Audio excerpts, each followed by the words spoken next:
Curious ka bang makita kung anong itsura ng post office dito sa Korea? Tara, ipakita ko sa inyo.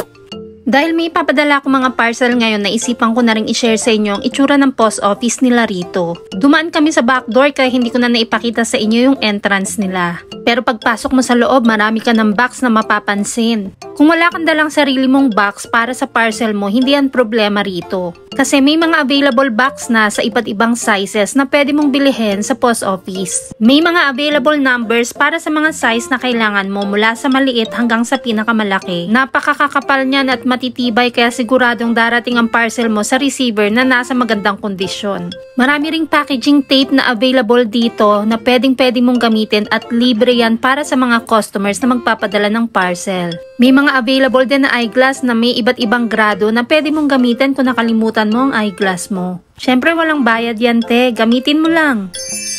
Dito rin sa table marami kang makikitang pentel pen, glue, scissors, cutter at kung ano-ano pa, meron din dyang pen. Lahat yan ay naka-ready na para may magamit ang mga customers sa parcel nila. Plus meron ka na rin magagamit dito na paper na magsisilbing bubble wrap mo o pangpasikip sa parcel para hindi siya umalog-alog. Syempre libre din yan te. Ang galing diba? Meron ding pa flowers sa gilid, ang lakas maka-fresh te.